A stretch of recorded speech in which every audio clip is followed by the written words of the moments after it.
It's Wellness Wednesdays. It's Wellness Wednesday. And as promised, we're talking about the difference between feelings and identity. Because I've seen so many fights on social media over this. And I thought I'd do it once so that if it comes up with me, it's just like, I need like a what is a woman bot for this thing. Because I keep hearing people complain feelings aren't facts. So an identity is just a feeling and I don't have to accept a feeling as reality. And I don't think everyone who says that is trying to be an asshole. So I'm going to real talk explain why that is an incredibly asshole thing to say. I've been watching Doom Patrol Season 4, okay? I have Cliff Steele on the brain. So if I'm more blunt than usual, that's why. I love Cliff Steele. Watch Doom Patrol. You can watch it, like, all of it now. 4 seasons of amazing. I'm going to miss it. But that's not what we're talking about today. Help support this channel. Become a monthly patron. Patreon.com/Leanna K. Or buy a one-time Leanna Care session for someone who can use it but can't afford it. Coffee.com/Leanna K. 6 people are waiting for subsidized Leanna Care services. All right. So feelings versus identity. And, identity is something, if you're wondering about my process, I do like a 2 steps forward, I take 2 steps back approach. I give people like little assignments, so to speak, little things to try right off the bat. Like first session, okay, let's try this, see if it works. Because it's very important to someone's self-esteem to feel like something is getting better and more controllable. But then I also try to get a sense of a person's identity and how firm that is.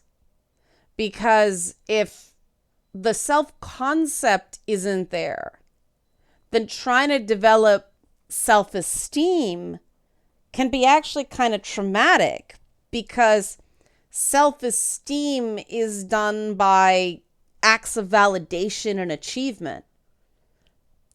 And we don't know how to validate if somebody doesn't know who they are, right? And that's why identity is not just a feeling. We have so scope crept the term feeling. It drives me crazy. I apologize, millennials, but this was done to you. The over-therapied, over-child and teen therapied millennial generation desecrating the I feel statement. We didn't do that in Gen X. We were left to twist in the wind. That wasn't right either. But Gen X didn't want that for their kids. So, the thing is, when you put a kid in therapy and you're not really watching it, kids figure out how to hit certain buttons so that, because, when a teenager is figuring out who they are and chafing against, especially helicopter parents who don't let them do anything, they find any button that is going to make adults back off, they're going to use it until it breaks. Right. And one of those things is I feel statements, because they sit the parents down and say you have to validate your child's feelings and all that stuff. So people half learn the idea of an I feel statement. Right. Hi, Scout. A proper I feel statement is I feel followed by a feeling. Happy, sad, angry, confused, irritated, scared. A feeling word. Not, I feel that you are wrong. That's not a feeling. That's a thought. And it's very, very important to separate thoughts from feelings, because proper technique, and this is why it's an asshole thing to say feelings aren't facts. I don't have to care about your feelings. Well, yes, you do. If you want to get anything from a stable centered human, no one is going to want to have anything to do with somebody who doesn't care about others' feelings. That's narcissistic sociopathy. But people think this is why I decided to tie it with the fragile masculinity thing. This is something that has made people feel tough. And, you know, before you try to gotcha me on Twitter, I've said this sarcastically, you know, at people who, you know, it's taste of their own medicine type thing. And sometimes, you know, and that's why validating the feelings, not necessarily the behavior, is such an important distinction. Because when it's something like denying someone rights, you know, someone being scared is not enough. You can acknowledge that person's scared. You can try to make accommodations, find some sort of compromise. But you can't deny a person who's done nothing wrong access to a space, ethically and morally, if they've done nothing wrong and someone is just intimidated by the type of person they are, right? That's the difference. You know, okay, somebody had a bad experience with, I'll make something up so no one gets offended or feels called out. You know, they had a bad experience with a green person once, you know? So they're horribly uncomfortable around the Incredible Hulk cosplay and the Jolly Green Giant. Like, this is an absurd thing that will never happen in real life, but, you know, no, sorry, you cannot have a green person filled world, you know, in a world full of green people. You know what I mean? I mean, the one that gets me is black cats, because I love black cats. I have 2 black cats. You saw Zelda on Monday. Scout's here. Scout's a tuxedo. But my other cat, Bobby, he's very shy, so you don't see him much. But, you know, I love black cats, but people have a superstition against black cats. If somebody comes into my house, am I going to put away my cats? No, don't come over. Boundary. It's my house. I won't take my cat to their house, but it's my home. This is my animal family, you know. This is me. And that's an identity thing, right? Because other people would do that. For me, no, because that's my boundary.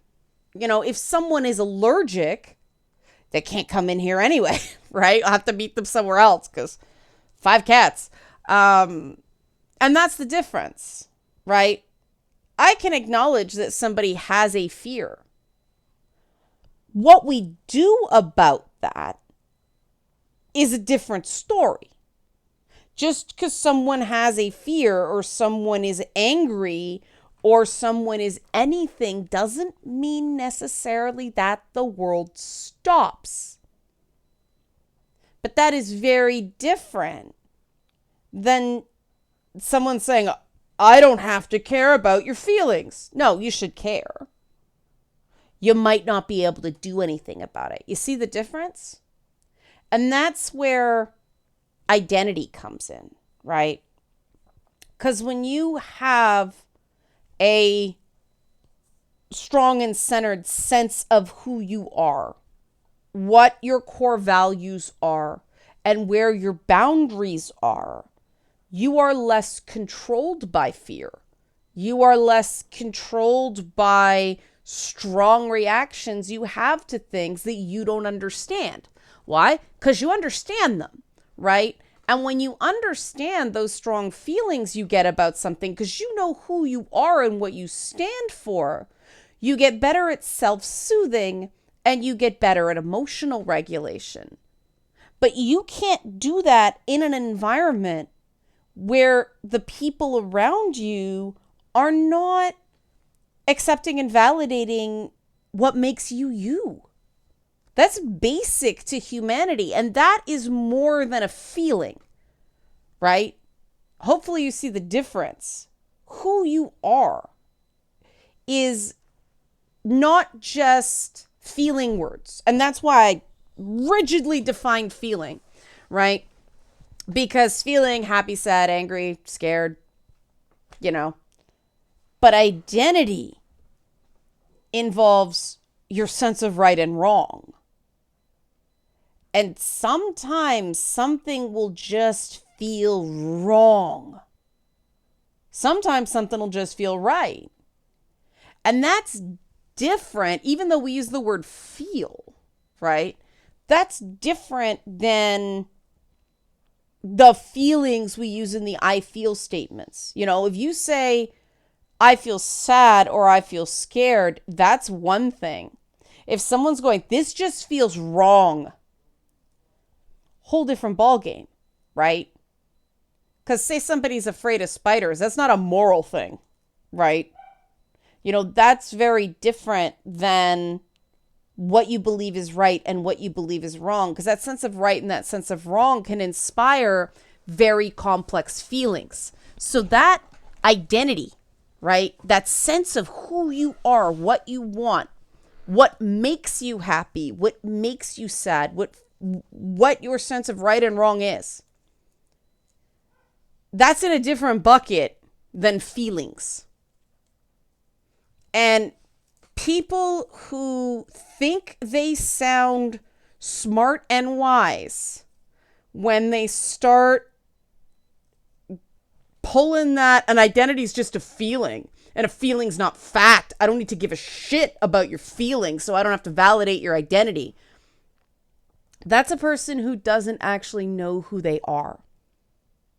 Now, how can I tell that? Because somebody who knows who they are doesn't have to posture like that. And there are probably a lot of people going, no, I know who I am. Somebody who knows who they are, knows what they stand for, and is secure in that doesn't have to be attacking people that way. You know, small minds attack people. That's the thing for a reason. Somebody who's more secure sticks to the arguments someone makes, the things they say. And a stable person who has a good sense of themselves can go, I understand you're afraid. I understand you're angry. I don't want you to feel that way. Here's the thing, though. There's this other person over here, and they're scared and they're angry, and a person is a person. I can't treat one person as more of a person than the other person. So we got to find a compromise here. And you're not doing that when you're like, I don't have to care about your identity because it's just a feeling.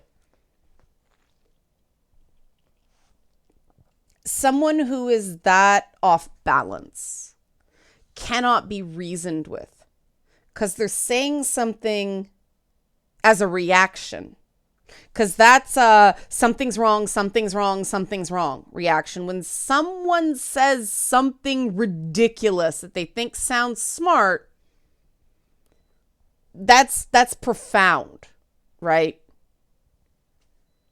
It means there's something rattling around inside them that they're not coming at it from a stable and centered place.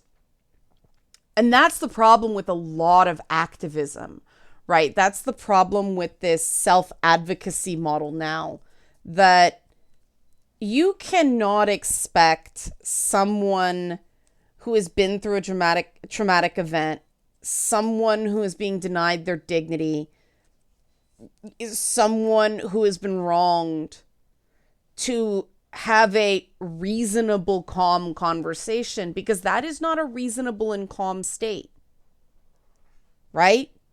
It makes sense. And that's the game that's out there in the culture war right now.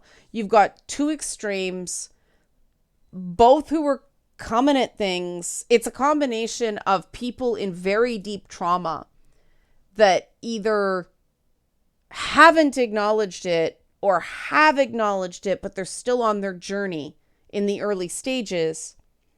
And then a bunch of grifters who are looking to use these traumatized people for money and attention and power and so on and so forth, right?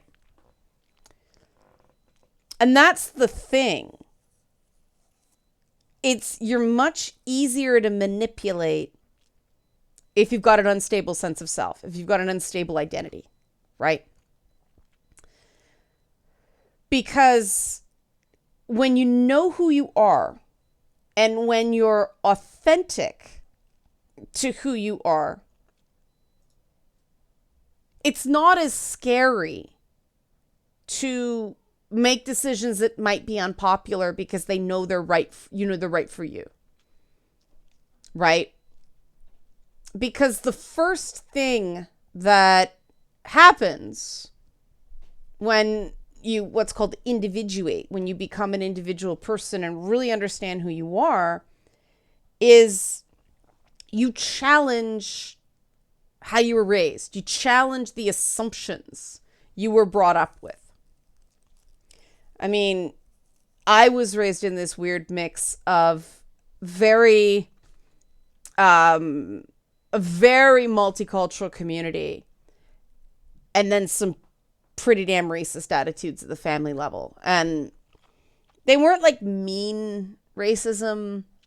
A lot of the time they were just sort of ignorance and some fear, but it was racist. And that doesn't mean that anybody, well, some of the people were bad people, but some of the people that held those views, they weren't bad people, they were frightened people, right? And a lot of bigotry, a lot of bias comes out of not being able to accept yourself and who you are, so you can't handle what's different. Because the more secure you are in yourself, the more you know yourself, the less someone being different from you frightens you. Because, well, yeah, you've already gone through that process of recognizing everybody's different. Everybody is. You hear me say all the time, no two people should agree 100% of the time. If you need 100% agreement, that's not healthy. A secure, individuated, centered person also realizes that that's why those feelings matter so much, right? Because you want to keep the disagreement about the issue, about how do we solve this problem. If you start attacking a person, if you start going after an aspect of their identity, well, that's a whole other disagreement, right? That is actually the difference between healthy conflict and abuse, right? And a great test for whether someone's, arguing the issue or they're just looking to abuse you is if you set a boundary, you say, can you please not say that, or can you please not do that? Something that's a fairly simple request, right? If they go, okay, didn't know, I'll watch it. Cool. Gesture of respect, If someone, I don't have to, that's a child, you're not going to get any, that's an emotional and intellectual child, you're not going to get anywhere with them. And you're not going to get anywhere with them because they don't know who they are. And so they're not going to be able to share the bandwidth, right? They're not going to be able to accept difference because the same different game isn't fully formed. And that's why I think things like gender is especially difficult, but also race and religion is another one, right? Like race, we think race is simple because we can see it to an extent. But when you get into mixed race people and then cultural origin, I've had a lot of conversations lately about the term African American because we don't use that in Canada because one, we're not American, we're Canadian, but also we do have immigrants from Africa. We have people whose families are from places like Kenya, Somalia. But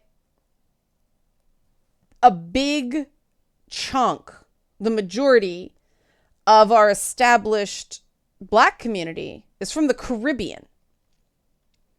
And that's a different mix of heritage, right? And that's really what it's about. It's about the heritage. It's not really, it's about the customs and the tradition and the relationship with how you look and what that meant. That's the identity piece, right? Because how you look is just kind of a fact. What that means is your identity. And there are some parts of a person that feel right. There are some parts of a person that feel wrong. And part of being authentic is keeping the things that feel right based on your identity or sense of self and changing the things that feel wrong, right? Some of those behaviors and values you were raised with will feel wrong. And that's difficult because it strains your relationship with some family members, like mine did when I realized, hey, this stuff that everybody's laughing about, it's kind of too very racist. I'm not going to repeat it because, I had a really nasty falling out with a relative because, they called being gay a phase. That's that. Call me when you change your mind. They never did. It's things like that, right? And any group that tries to push you on something that just feels wrong is not good for you, right? And that's very different than someone, you feel sad because of what someone did. You feel scared because of something someone did. Unpleasant emotions happen in any relationship, especially close relationships. But the people around you should care. And they should try not to do it again if it's possible. Right? Now, somebody passes away. That's going to be sad. It's not unhealthy. That's the way it feels, right? Sometimes things happen, somebody makes a mistake. You could feel sad, but they didn't mean to, and they're sorry, and they see where they went wrong. That's very different than, well, I just don't care. I don't care it made you sad. The minute somebody does that, bye, waste of time. But people think it's smart and clever and wise to say an identity is a feeling and feelings aren't facts, so I don't have to validate your identity. And it usually just is an excuse to knowingly disrespect someone.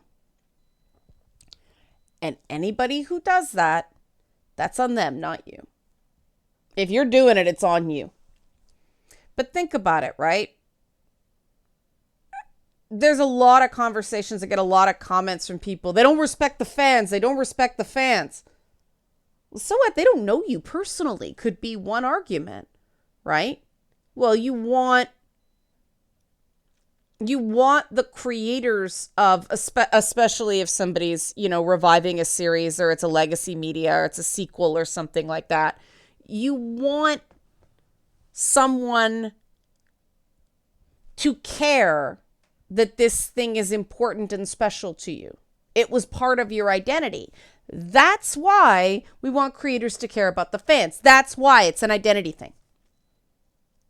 And it's so strange that the exact people who go on about they don't care about the fans, they're fighting the fans, they're angry, they hate the fans, then go, oh, I don't have to use your pronouns. It's really the same thing. In fact, to say a piece of fictional media is more real than someone's gender identity just sounds weird when you say it that way. But what that really is for someone that has never had to question the assumptions about gender or race or religion or anything like that, they don't think it's important. They don't see someone who doesn't match where they came from. They don't see that as real because they've never been through it. And developing your own identity means you're going to go through that process more. And because you have to question more of your assumptions, you get what it's like when someone else is as well, right? It's not going to be the same assumption, but you know what it's like to question something fundamental about the way you view the world and the way you see yourself and interact with the world, right? You get the concept, even if it's not the details, right? I mean, for me, it's a constant thing with religion because, if you're a thinking person who interacts with any organized religion, there's going to be stuff about it that really feeds your soul. And then other aspects of it where like, no. Everybody has that. Even if it's something you don't like certain parts of the community, you don't, the number of, for instance, pro-LGBTQ Catholics, right? Part of the reason I connect with Judaism is because we're allowed to argue any rule as long as we acknowledge the rule. We can't just say, no, it didn't say that. You can go, hey, God, here's why you're wrong. Or you can say, well, God actually didn't say that. That was a story about a smart person, but that didn't come from God, for instance. You have to acknowledge the statement and say, I don't agree. You can't just say, nope, it's not there. The problem, if you are raised in a structure of doctrine, is that you're not allowed to do that. You've been taught that's wrong. And so some people who are raised in religious homes, not all, because again, not everybody has the same relationship to it. We've got very good friends who are he's a Southern Baptist youth pastor and his wife and, their family. And they're not doctrinaire about it, right? They call it, it's the kingdom, not the church approach. And so it's about being with people and compromising with people and making each day better than the day before. Now, some people go, well, that's not really... That's their identity. That's their relationship with it. That's just as valid.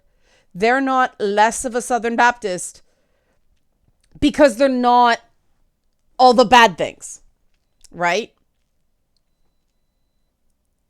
But people who are raised in a doctrinal structure where everything is right or wrong and there's absolutely no shades of gray, they struggle their entire lives with that, with nuance, with gray, because doctrine separates you from yourself. You're never allowed to figure out if things are right for you because, well, it's either right or it's wrong. And when people break from environments like that, they end up, instead of kind of landing in the middle and, I like this, I don't like that, they have to go the other way, right? So they become that particular kind of obnoxious atheist that even other atheists can't stand. But they're the ones that seem to be, I'm an atheist. I don't, science. But their relationship to science is a doctrinal one. It's not, this is the best we know now. This is our knowledge base now. Some of it's could be wrong. We're going to keep looking. No, they treat science like no, yes. And that's not how science works. It's just not. But it's that they're still on their way, right? Now, that doesn't mean they have to be in my way. But just because I don't want to talk to a person doesn't mean I hate them. Because hate, again, if you really hate someone, that's a defensive reaction in some way. That is tripping an identity center as opposed to just bad feelings. Because hate is exhausting. And it's really important when you get that strong a feeling to really examine it and go, what in me is this scratching that I'm reacting so strongly? And if you don't know yourself, you can't do it, and you're out of control. You are a slave to your feelings. Your feelings are terrifying because you can't work through them. You don't know yourself well enough. So hopefully that explains the difference in feelings and identity and the relationship between them. If this jogs some stuff and you want to explore more, help support this channel, become a monthly patron, patreon.com/Leanna K, or buy a one-time Leanna Care session for someone who can use it but can't afford it. We deal with a lot of the stuff in Leanna Cares. Coffee.com/Leanna K. Thanks for watching and be well.